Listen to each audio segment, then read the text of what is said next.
Safe کی چابی، سرخ چوڑیاں ڈریسنگ ٹیبل پر بے دردی سے اتار کر رکھی ہوئی تھیں۔ کھڑکی کے پار رات کسی سکون کی طرح ٹھہری ہوئی تھی۔ چاند اپنے پورے جوبن پر تھا، جیسے چمکتا، سفید مگر ریشم کے جیسا نرم، اور آپ کے سارے درد پی جانے والا۔ واپس آ کر اپنی جیولری اتارنے کھڑی ہوئی تو تمہاری آوازیں مسکرانے لگی ہوں جیسے۔ سرخ چوڑیاں تمہاری کلائیوں پہ ہمیشہ سجتی ہیں یار۔ نظر دوڑانے پر معلوم پڑا کمرہ خالی ہے۔ ارے تم ابھی تیار نہیں ہوئی؟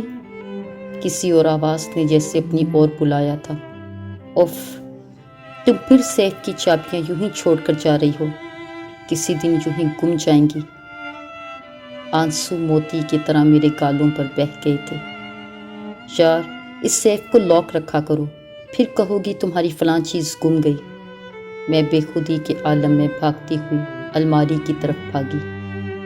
الماری اس وقت سے پھر کبھی لاک نہیں ہوئی تھی، اور سیف کی چابیاں ڈریسنگ ٹیبل پر ہمیشہ کے لیے دھری تھی، جیسے اب کچھ کھو جانے یا گم ہو جانے کا سارا ڈر کب کا ہوا ہو گیا تھا، اور دل بے درد سا خالی۔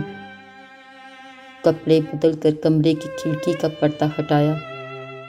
رات ہنوز ویسی ہی تھی، اور چاندنی اپنے پورے جوبن پر۔